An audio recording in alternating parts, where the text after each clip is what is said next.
आचार्य जी, हम चाहते हैं कि जब तक आपके घाव नहीं भर जाते आप राजमहल की शोभा बढ़ाएं। हाँ हाँ गुरुवर, चलिए ना, हम वहाँ आपकी सारी आवश्यकताओं का ध्यान रखेंगे। राणा जी, आपके निमंत्रण के लिए धन्यवाद, किंतु हम आश्रमवासी महलों में रह नहीं सकते। कृपा कर इसे हमारी धृष्टता मत समझिएगा। आचार्य जी, हम आपके विचारों का सम्मान करते हैं, इसलिए जब तक आपका स्वास्थ्य पूरी तरह से ठीक नहीं हो जाता हमारे राजवैद्य जी आपके आश्रम में आके आपका उपचार करेंगे। ठीक है राणा जी। कुंवर प्रताप, कुंवर शक्ति, आचार्य जी को घोड़े पर उनके आश्रम छोड़ाइए। धन्यवाद राणा जी।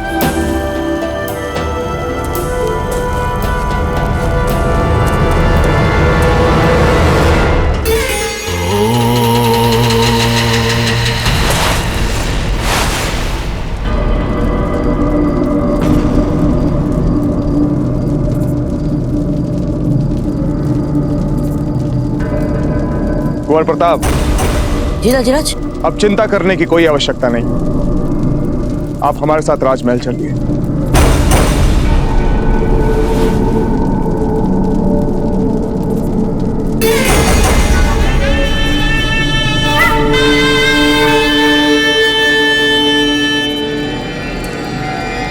रावत जी, वैसे तो इब्राहिम खान की मृत्यु हो गई है, परंतु हमें नहीं लगता कि बात यहां पर समाप्त हुई है। इब्राहिम खान जैसे पेशेवर हत्यारे का प्रयोग करना ये कोई साधारण बात नहीं है। आप ठीक कह रहे हैं राणा जी, हम भी बिल्कुल ऐसा ही सोच रहे हैं। इब्राहिम खान जैसे पेशेवर हत्यारे को औजीराज प्रताप की हत्या के षड्यंत्र के पीछे लगाने वाला शत्रु निश्चित तौर पर कोई शक्तिशाली व्यक्ति ही है, और वो अभी जीवित है और अपने अगले वार का अवसर ढूंढ रहा है। रावत जी, राणा जी, हम इस समस्त मेवाड़ को एक किले में बदल कर रख देंगे और इस षड्यंत्र के सूत्र खोजने में हम अपने सुरक्षा तंत्र को इतना कड़ा बना देंगे कि अब शत्रु चाहे नर्क में ही जाकर क्यों ना छुप जाए, हम उसे ढूंढकर ही दम लेंगे।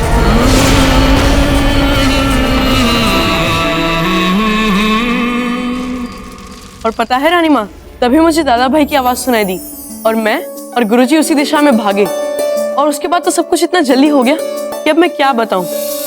लेकिन दादा भाई पूरी जान लगाकर लड़ रहे थे इब्राहिम से, और उसी वक्त गुरुजी ने उन्हें तीर मार दिया। हे भगवान, इसका मतलब तो कुंवर प्रताप एक बार फिर बाल बाल बचे।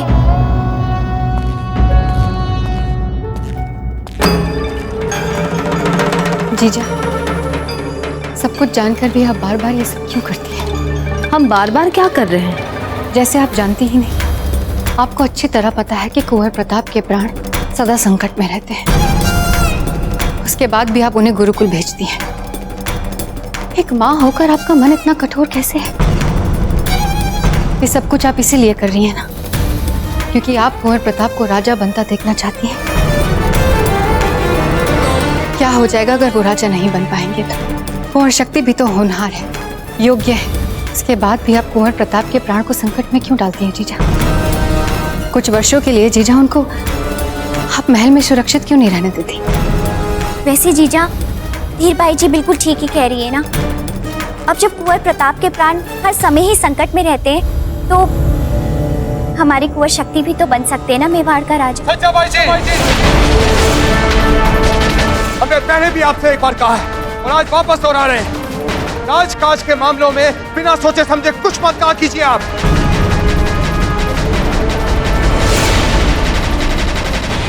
राणा जी, हम तो कुंवर प्रताप की सुरक्षा को लेकर चिंतित थे। महल के बाहर उनके प्राण पर हर पल संकट रहता है। पर छोटी माँ, हम तो एकदम ठीक है, देख लीजिए। और भाई शक्ति ने उचित समय पर आकर हमारी बड़ी सहायता की है ना भाई शक्ति? रानी माँ, हमें बहुत भूख लगी है। आइए आइए हमारे साथ। धर्षराज, हमें आज्ञा दीजिए।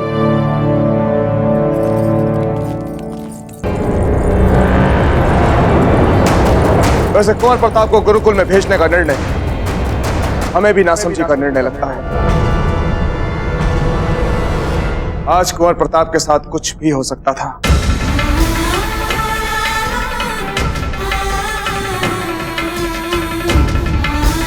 क्षमा चाहते हैं हुकुम।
लगता है ये वो लोग हैं जिनके वजूद तक को दुनिया ने भुला दिया है।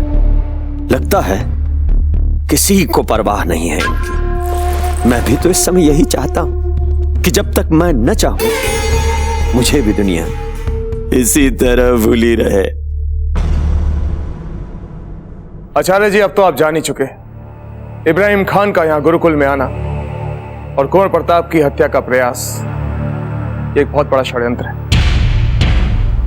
हमने इस षड्यंत्र की जांच आरंभ करवा दी है, परंतु जब तक असली अपराधी पकड़ा नहीं जाता तब तक कुंवर प्रताप का राजमहल से बाहर यहां गुरुकुल में आना सुरक्षित नहीं। तो आप ये कहना चाहते हैं राणा जी कि आप कुंवर प्रताप की शिक्षा बीच में ही छुड़वा देंगे?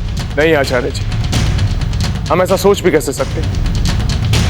हम तो यहां आपके पास एक विनम्र निवेदन लेकर आए हैं कि जब तक परिस्थितियां ठीक नहीं हो जाती तब तक आप स्वयं कुंवर प्रताप को राजमहल में आकर शिक्षा दें।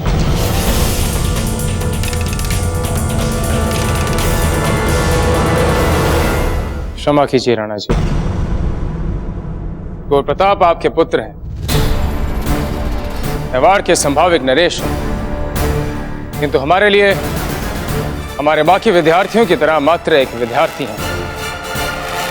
यदि ये महल में आके उन्हें शिक्षा प्रदान करेंगे तो हमारे बाकी विद्यार्थियों के साथ यह अन्याय होगा। रही बात उनकी सुरक्षा की, तो हम कई वर्षों से शिक्षा प्रदान कर रहे हैं, किंतु हमारे अनुभव में आज तक ऐसा कोई विद्यार्थी नहीं आया जिसने अपनी शिक्षा के आरंभ में वो कर दिखाया हो जो कुंवर प्रताप ने कल रात को करके दिखाया। जिस वीरता और साहस से उन्होंने पेशेवर हत्यारे इब्राहिम खान का सामना किया, उससे उनकी वीरता, उनकी मनोशक्ति और बढ़ गई। यदि आप हमारा सुझाव माने तो जिस मार्ग पे कुंवर प्रताप चल रहे हैं उन्हें उसी मार्ग पे चलने दीजिए, करने दीजिए उन्हें संकटों का सामना। तभी आपको कुंवर प्रताप में मेवाड़ के भावी नरेश और विश्वसनीय योद्धा के गुणों का विकास देखने को मिलेगा। सीखने दीजिए उन्हें कि किस तरह बड़े से बड़े शत्रु का सामना किया जाता है, उसे बचा जाता है। राणा जी, कांटों पे चल के ही महान बना जाता है, और जब कुंवर प्रताप में महान बनने के सारे गुण हैं तो क्यों महल में छुपाकर उनके गुणों को दबाया जाए।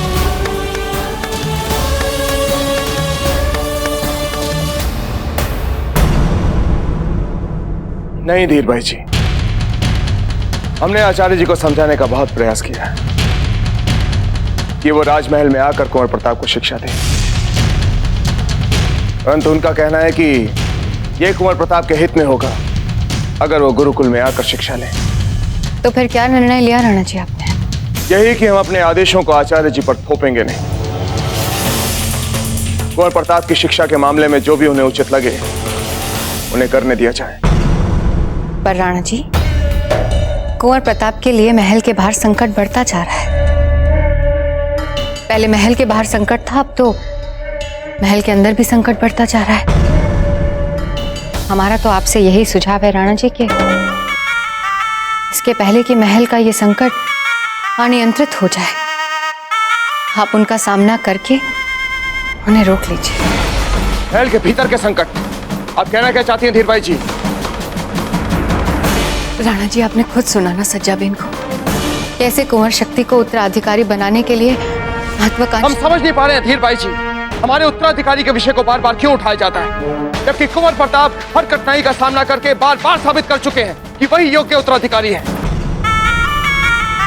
राणा जी, हम कुंवर शक्ति की बात बार बार इसलिए कर रहे हैं ताकि लोग ये बातें ना बनाएं कि हम कुंवर प्रताप को जो इतना चाहते हैं, इसीलिए हमने कुंवर शक्ति को अपना पक्ष रखने का उचित अवसर नहीं दिया।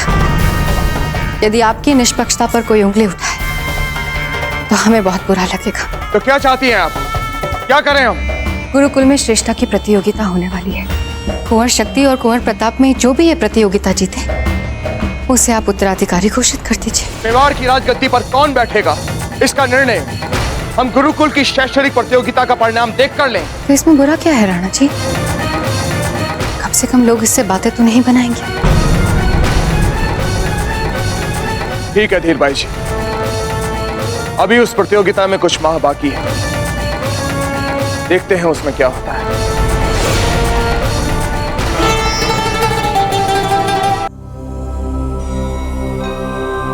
प्रणाम गुरुवर। आप सबको इस बात का बोध है कि कुंवर प्रताप पर प्राणघातक आक्रमण हुआ था, किंतु इस बात से ना ही आपको डरने की और ना ही आपको घबराने की आवश्यकता है, बल्कि आप इसे कुछ नया सीखने का सुअवसर समझें। और वो कौन सी नई बात सीखने योग्य है? जब हमें शत्रु दिखाई ना दे, केवल उसके होने का आभास हो, तो मात्र ध्वनि से किस प्रकार हम संभावित आक्रमण से सफलतापूर्वक बचाव करेंगे। इस युद्ध विद्या को कहते हैं ध्वनि भेदन विद्या। यह विद्या प्राचीन काल से चली आ रही है और योद्धाओं के लिए आज भी यह विद्या उतनी ही आवश्यक है जितनी की प्राचीन काल में थी। गुरुवर, हमने अपने दाजीराज को इसका अभ्यास करते हुए देखा है राजमहल में। तो आप यहाँ क्या कर रहे हैं बाबूजी राज शक्ति? आप जाइए ना, अपने राजमहल में ही सीखिए ये पाठ। वेणीदास, अपनी जीवा पे नियंत्रण रखें, नहीं तो आपको घर भेजने के विषय पे हमें अवश्य ही सोचना पड़ेगा। अब आप सब अपनी अपनी तलवार, ढाल और आंखों की पट्टी लेकर यहाँ पंक्ति बनाकर खड़े हो जाएं।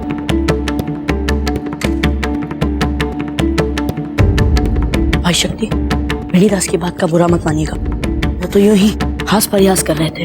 दादा भाई, हम यहाँ मित्र बनाने नहीं, एक सर्वश्रेष्ठ योद्धा बनने आए हैं। कुंवर प्रताप, यही सीखना है आपको।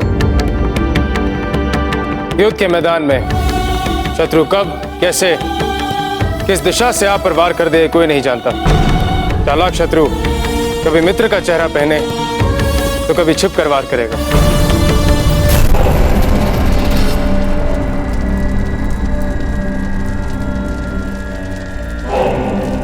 सोच लो, बहुत दर्द होगा इस उपचार से। कोई बात नहीं, होने दो सर, तुम लगाओ लगाओ।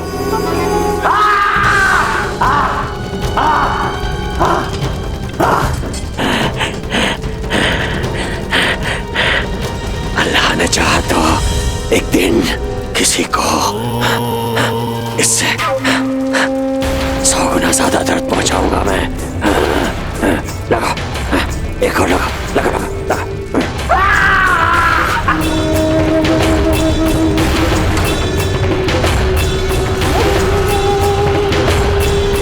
इतने छोटे से काम के लिए इतनी स्वर्ण मुद्राएं? अभी काम पूरा का हुआ है, अभी तो चेहरे का उपचार बाकी है। लगा, चेहरे पे लगा। तुम जो कुछ मुझे करने के लिए कह रहे हो, उससे तुम्हारा चेहरा मोहरा पूरी तरह से बदल जाएगा। पहचान नहीं पाओगे तुम अपने आप को। मेरी पहचान मेरे मकसद से बड़ी नहीं है। करो, उपचार करो, करो।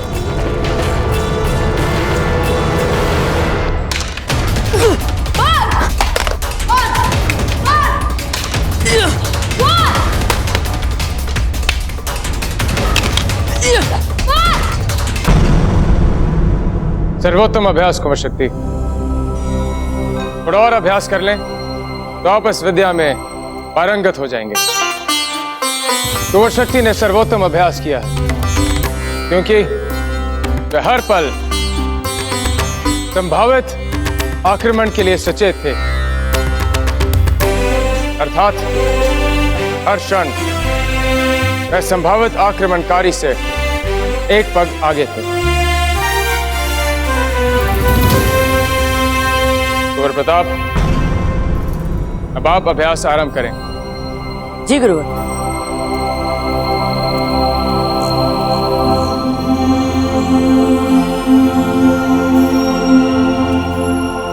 ठहरिए। कुंवर प्रताप, आप इस अभ्यास को देख चुके हैं, इसलिए अब इस अभ्यास को आपके लिए और कठिन बनाया जाएगा। अब आक्रमणकारी पंक्ति में नहीं, बल्कि अब वो आपको चारों ओर से घेर के खड़े होंगे और मात्र ध्वनि से आपको आक्रमण की दिशा का बोध लगाना होगा और उसके आधार पर अपनी रक्षा भी करनी होगी। पर गुरुवर, यदि ये सब हमारी चारों ओर पंक्ति में नहीं खड़े होंगे तो फिर हमें कैसे पता चलेगा कि कौन हम पर वार कर रहा है? यही तो आपको सीखना है। सभी विद्यार्थी घेरा बनाएं।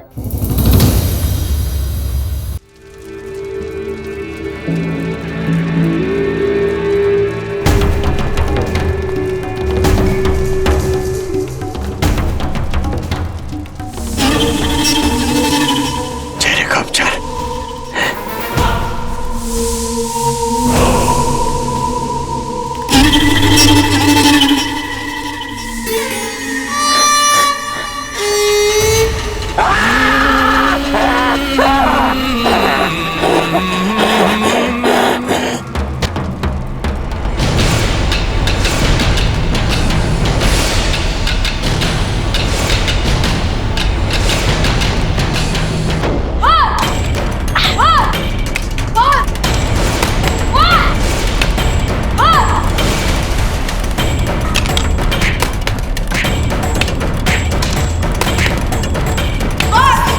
ठहरिए।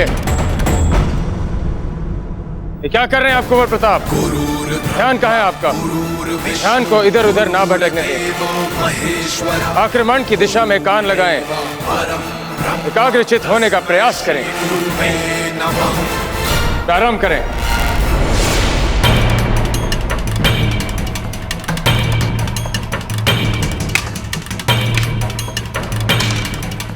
चक्रपाणी जी गुरुवर। चलाइए। क्या गुरुवर? ने कहा चिल्लाइए। चक्रपाणी, आप ठीक तो हो ना? चक्रपाणी, कहीं आपको चोट तो नहीं लग गई? कहाँ है आप चक्रपाणी? कुछ बोलिए चक्रपाणी। वार! गुरुवर, आप? वार! वार! वार! वार! वार! वार!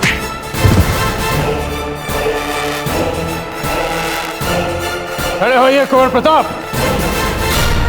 वार! क्षमा कीजिए गुरुवर, हमसे नहीं होगा।